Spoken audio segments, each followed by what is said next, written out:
itu kalau kita lihat dari koleksi syair-syair klasiknya yang dikumpulkan oleh peneliti pegawai kebudayaan Belanda pada waktu itu namanya T. Ottolander, itu dari 200-an lagu-lagu syair-syair klasik Gandrung itu di dalamnya ada lagu Jawa, lagu Melayu, pantun Melayu. Artinya kaya sekali ya. Dilantunkan di syair Gandrung. Dan kalau kita ngelihat ceritanya orang-orang dulu itu ketika tanggapan Gandrung itu yang joget, yang maju itu semua suku bangsa, dan mereka menarikan sesuai dengan kemampuan mereka. Yang Madura ya juga itu cara Madura ketika kan. Maka kemudian di Gandrung ada lagu Semarangan, itu kan Jawa. Polanya kan ngerepeno njaluk lagu Jawa. Saya yakin tidak lama lagi ya kesenian Banyuwangi akan semakin maju, semakin membahana, dan akan duduk sejajar dengan lokus-lokus seni yang lain yang sudah tinggi. Kita akan segera sejajar dengan Bandung, dengan Yogyakarta, Solo, dengan Bali, dengan terbentuknya iklim ekosistem pendidikan seni yang terbentuk di Banyuwangi. Semoga Banyuwangi kedepannya lebih cerah, dan dengan adanya kampus seni yang ada di Banyuwangi, generasi-generasi yang ada di Banyuwangi bisa menjadi lebih bermanfaat, lebih kreatif, dan lebih inovatif dalam memberdayakan, mewariskan, serta mengembangkan seni tradisi yang ada di Banyuwangi.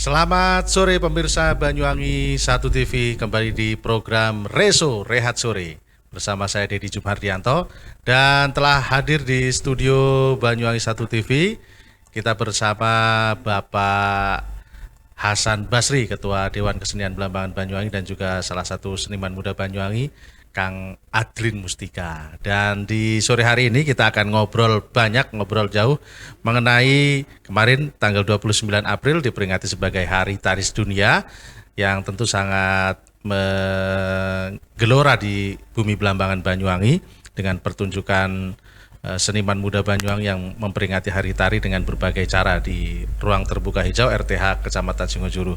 Termasuk kita akan bahas di Banyuwangi ini akan segera berdiri dan juga membuka program studi kampus isi Surakarta di Banyuwangi. Dan untuk itu kita akan ngobrol langsung dengan Ketua Dewan Kesenian Belambangan Banyuwangi, Bapak Hasan Basri. Selamat sore Kang Hasan. Oke, selamat sore semuanya saja.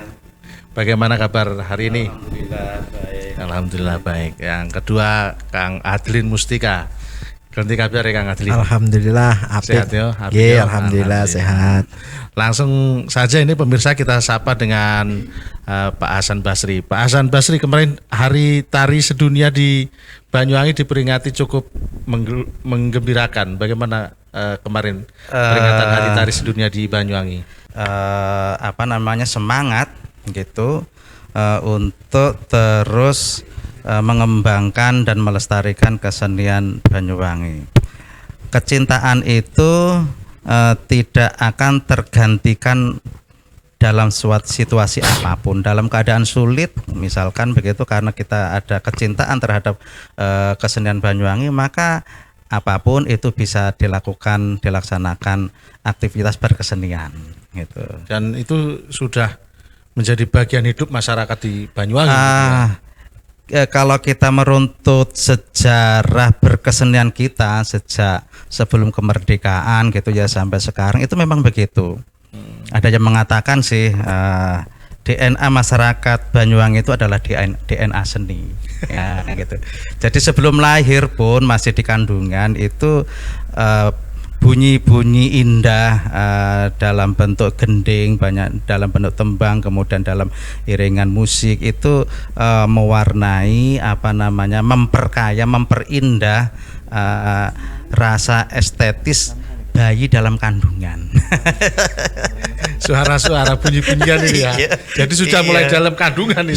Mulai dalam kandungan gitu. Kan katanya secara teori karena sebuah karakter itu akan endapan sebuah karakter itu ada hasil perjalanan panjang dari beberapa generasi sebelumnya gitu.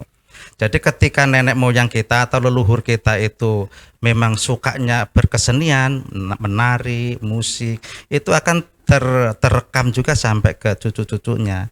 Maka kemudian kita tidak ada kesulitan untuk mengembangkan karena ada potensi dalam diri kita orang Banyuwangi itu kecintaannya dan sensitivitasnya terhadap seni. Gitu. Jadi sudah mendarah daging dan jadi bagian hidup. Nah, kalau bagi Kang Adlin kemarin memperingati Hari Tari Sedunia di RTH Singojuru, Sanggar Jiwa Etnik Blambangan ya. Itu apa yang menjadi motivasi Mas Adlin dan kawan-kawan untuk bisa eksis memperingati Hari Tari Sedunia, Mas Adlin?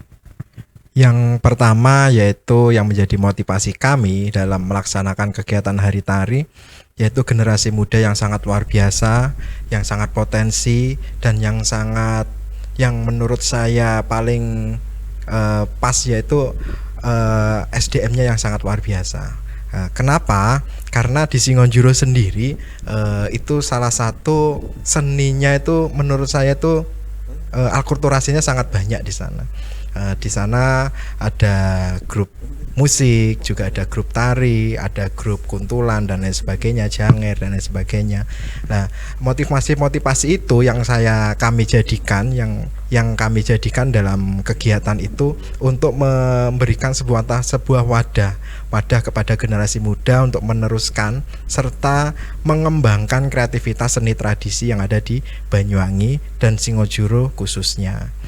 Itu ada berapa jenis pertunjukan yang disajikan selama mulai dari jam 2 siang sampai malam hari itu? Kurang lebih ada 24 pertunjukan, 12 di siang hari dan 12 di malam hari.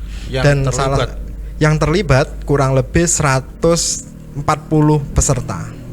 Itu dari mana saja, Kang Adlin? Yang terlibat yaitu yang salah satunya yang dari jauh sendiri yaitu dari STKW Surabaya. Oh, ada hadir di malam harinya di STKW Surabaya.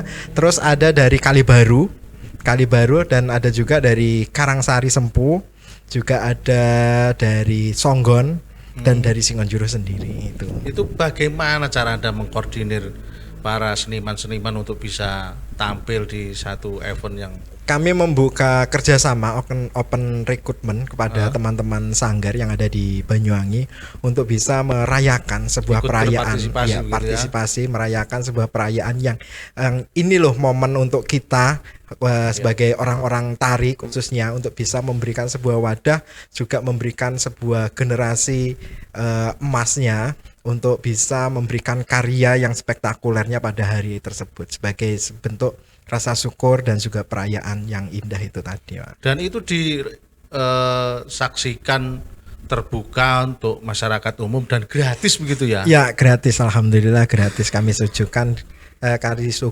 secara gratis dan itu bisa agar masyarakat itu memberikan rangsangan, oh ternyata seni tradisi ini sangat menarik. Tidak ketinggalan zaman. Dan seni tradisi itu bisa ditarik dari masa kekinian seperti ini. Dan terbukti mulai siang, sore, petang sampai malam hari penontonnya full terus, tidak pernah berubah. Yang paling full itu di malam hari. Pak, overload sampai lapangan penuh, parkiran penuh, terus UMKM juga penuh, alhamdulillah. Gitu ya. Alhamdulillah UMKM jalan sekitar hanya ada 60-an UMKM, Pak.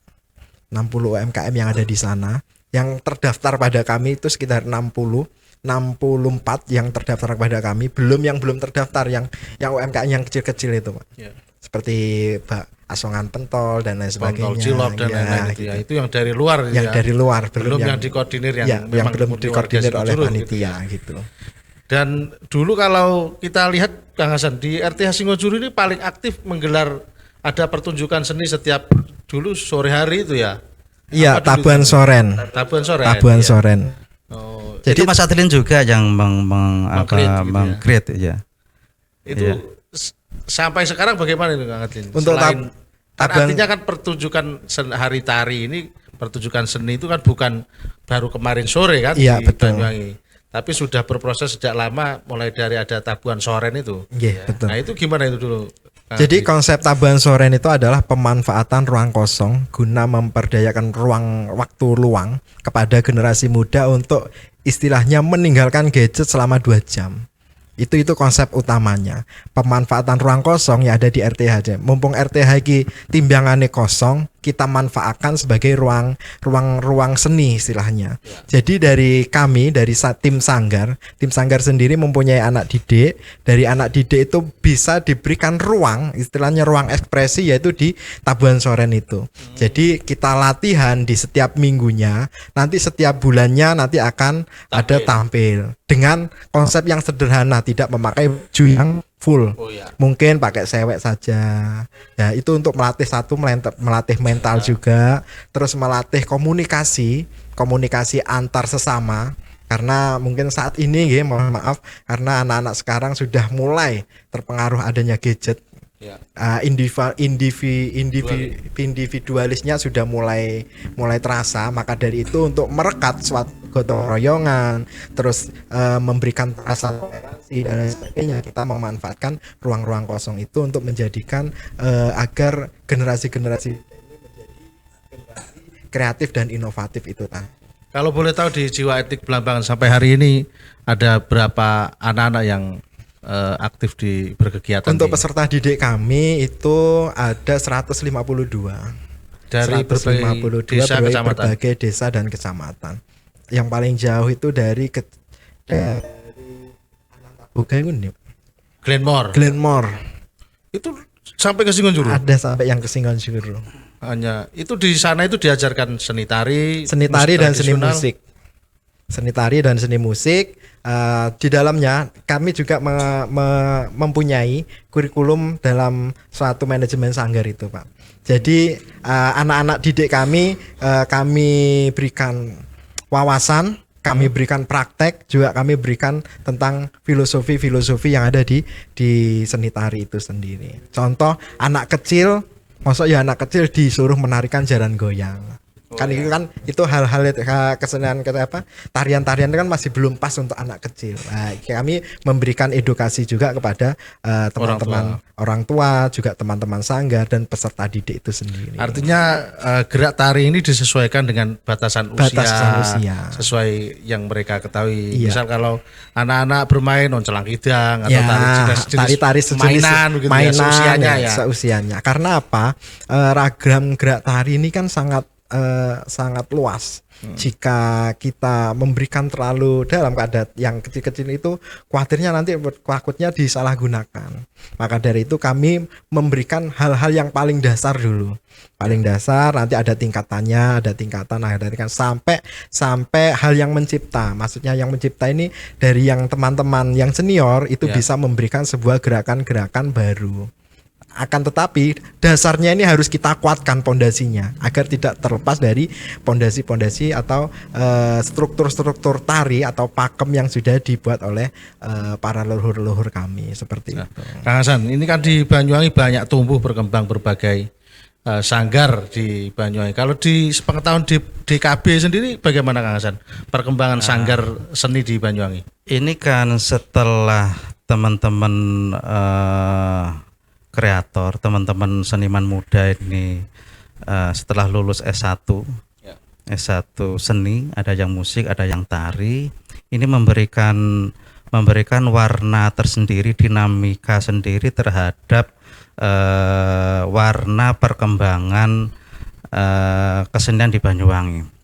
Artinya begini, kalau dulu itu sanggar itu terbatas kepada bertujuan untuk melatih skill anak-anak menari, kemudian bermusik gitu. Tapi setelah teman-teman ini kapasitasnya semakin bagus, maka kegiatannya semakin variatif dan edukatif gitu.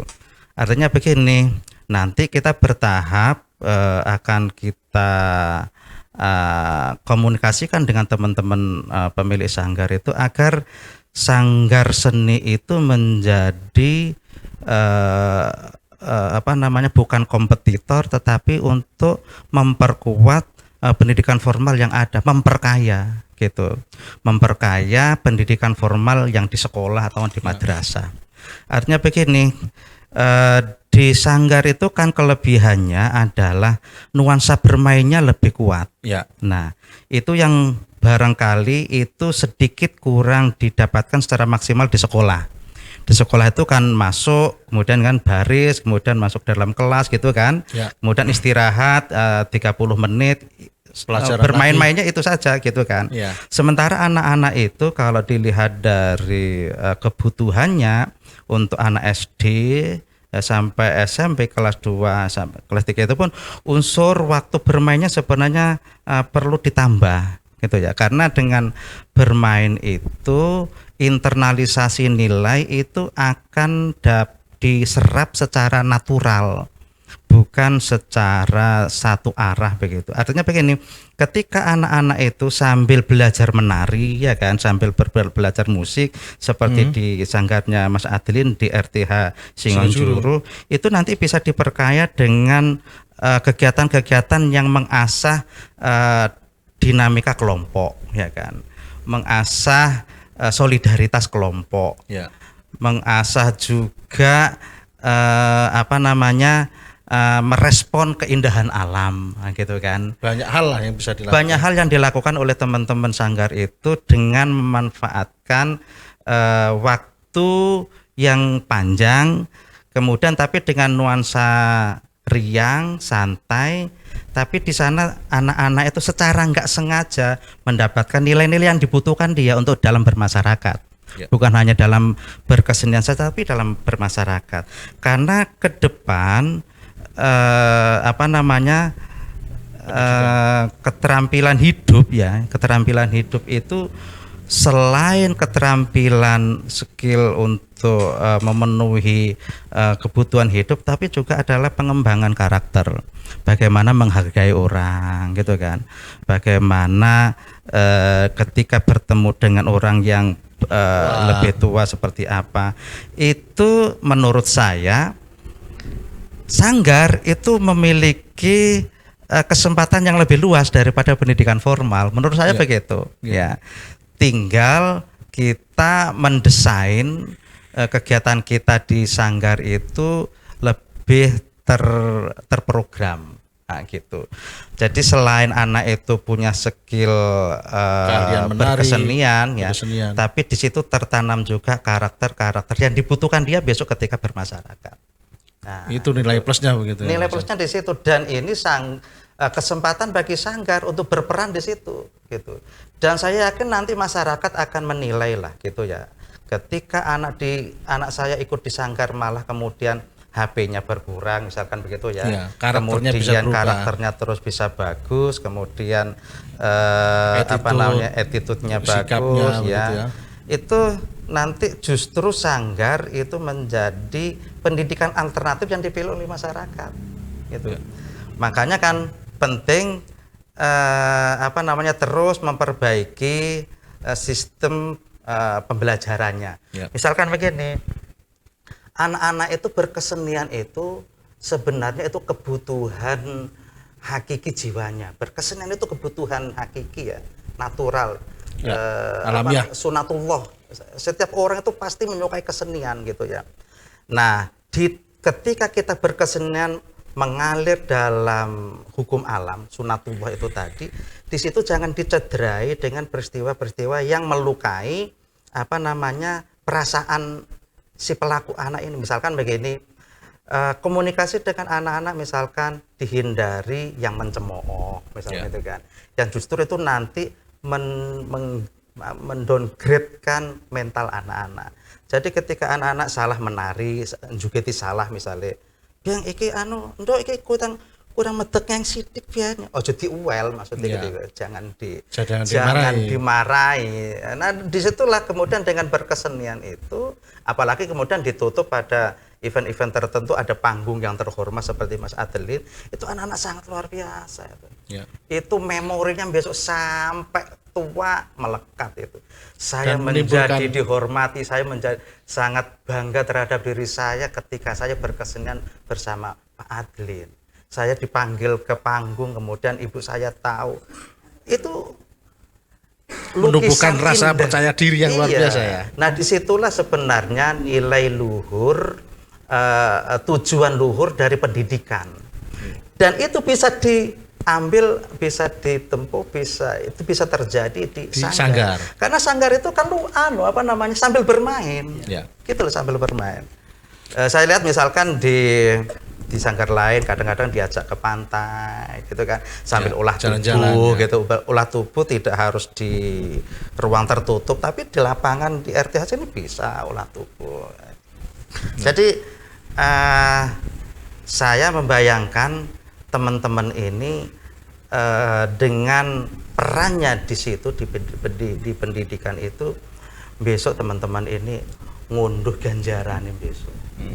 Kalau itu bisa dilakukan. Nah, sementara ini kalau di Banyuwangi, Kang Hasan, bagaimana sumbangsih peran serta sanggar seni di Banyuwangi bagi kemajuan seni budaya di bumi Blambangan Banyuwangi ini? Kita itu untuk pengembangan seni budaya, seni di Banyuwangi itu bersandar pada sanggar. Jadi sangat luar biasa, Kang Hasan. Iya. Misalkan gini, suatu sekolah kemudian dia akan menampilkan sebuah tari lah. Pasti itu hasil pendidikannya sanggar. Pendidikan sekolah itu nggak ada waktu, ya kan, ekskul sore hari paling hanya 1 jam selesai, ya kan, anak dalam keadaan capek. Tapi kalau di sanggar kan setelah pulang ada waktu sambil bermain kan. Itu nyatanya begitu memang. Sudahlah entah itu di SMP, di SMP itu pasti anak yang pandai menabuh atau nari pasti dari proses sebelumnya di sanggar. Itu tidak bisa dipungkiri. Hanya tinggal di sekolah itu diwadahi, dikelompokkan kira-kira ya. Gandrung 1000 misalkan 1000 gandrung atau 2000 gandrung itu produksi sanggar, hasil karya jerih payah sanggar. Tentu juga ada jerih payah sekolah ada, tentunya itu menambahi, kemudian memoles dan lainnya. Tapi kalau dari nol itu jarang. Ya, kalau di sekolah tinggal melanjutkan gitu ya. Di SMP misalkan toko SD nanti kok besok ketika aja tukun bukaan sudah. Jadi satu grup tampil sudah ya begitu ya. Rata-rata yang sebagian besar juara untuk lomba FLS 2N rata-rata memang mereka ada proses sebelumnya yang disanggar tadi itu ya.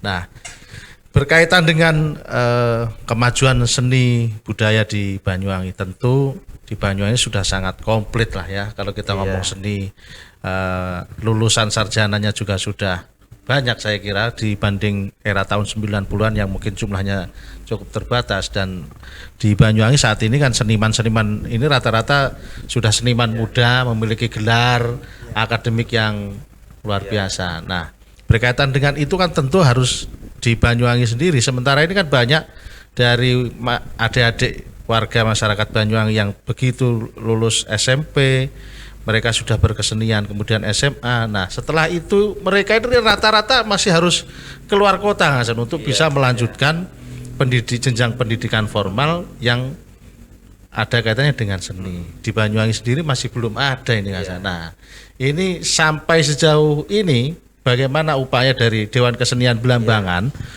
Kalau boleh diceritakan ini, Kang Hasan. Sejarah upaya yang dilakukan Dewan Kesenian Blambangan untuk bisa menempuh itu gimana, Kang Hasan? Kesadaran untuk meningkatkan kualitas kekaryaan seni kita itu dengan kampus seni di Banyuwangi itu sudah jadi mimpi sejak tahun 90-an. Sudah lama sebetulnya. Sudah kita punya mimpi kapan segera kita punya kampus seni di Banyuwangi. Karena dengan adanya kampus seni itu ada jaminan besok kekaryaan kita itu karya seni kita itu entah musik atau tari dijamin tidak akan tertinggal oleh tempat lain. Ya. Kita itu kan kalau ngelihat peta persaingan kita, katakanlah begitu ya, itu kita ngelihatnya adalah Bali, Jogja, Bandung, Makassar, begitu kan harusnya. Bukan di daerah yang dekat, tapi di di tempat-tempat yang memang di situ proses berkeseniannya sudah mencapai kualitas yang bagus. Yaitu tadi Solo, Yogyakarta, Bali, Bandung, kalau di luar kemudian Makassar. Kita melihatnya situ. Kita harus melihat secara sadar mereka sudah sampai di mana pencapaiannya, gitu kan.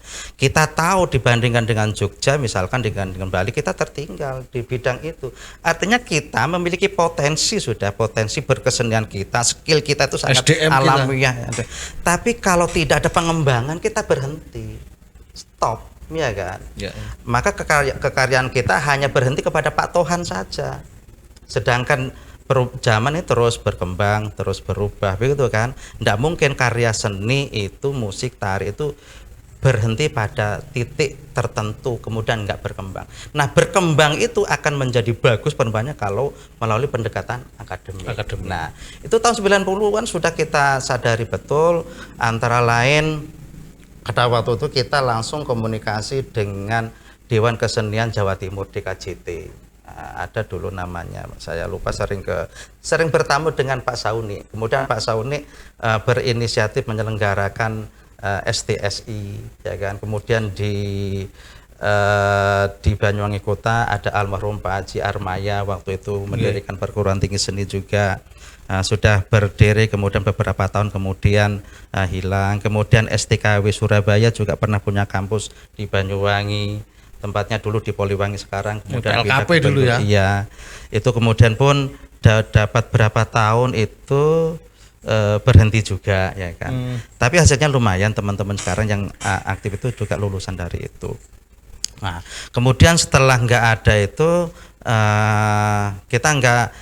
kemudian kita resah, di mana lagi ini kita. Maka kemudian waktu itu Dewan Kesenian Belambangan presentasi kepada Poliwangi, ya kan. Kita presentasi di sana untuk membuka kemungkinan Poliwangi membuka prodi seni tari.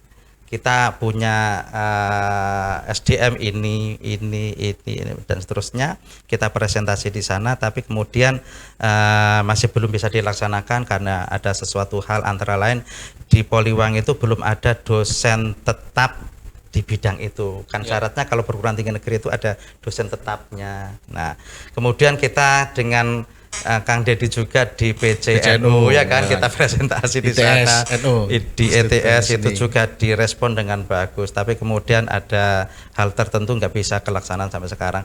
Alhamdulillah kemudian kan ISI Surakarta itu punya MOU dengan Pemkab gitu tahun 2023. Nah, itu kemudian kita jadikan pintu masuknya, kemudian kita bersurat kepada Ibu Bupati untuk menindaklanjuti MOU ini. Nah, alhamdulillah kemudian responnya sangat cepat, ya, kemudian langsung ditangkap dengan bagus oleh jajaran Pemkab, sampai kemudian ada kunjungan ke Solo dan seterusnya. Kemudian rombongan ISI Surakarta juga kunjungan lagi ke Banyuwangi kemarin.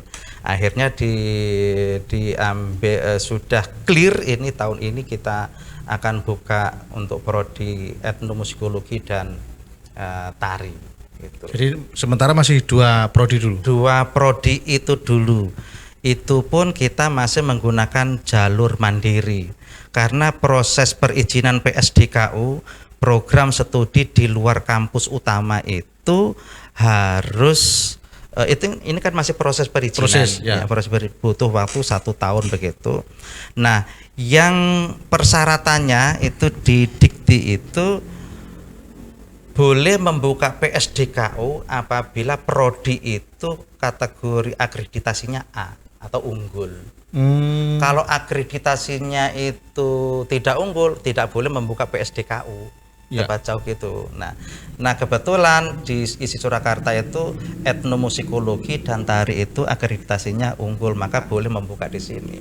Nanti ISI sudah komitmen dengan kita, dengan Banyuwangi, dengan pemerintah Kabupaten Banyuwangi. Kalau ini nanti berkembang, kemudian tidak menutup kemungkinan membuka prodi yang lain. Gitu. Di Banyuwangi. Di Banyuwangi. ISI Surakarta kampus Banyuwangi. Nanti kalau sudah banyak prodi yang bisa dilaksanakan di sini, ISI Surakarta akan lepas. Gitu. Jadi sampai berapa tahun nanti ISI Surakarta mendampingi proses pembelajaran di Banyuwangi sampai Banyuwangi bisa mandiri secara penuh. Memiliki SDM dan yang lain-lain ya. Gitu. Wah, tentu sangat menarik ini pemirsa.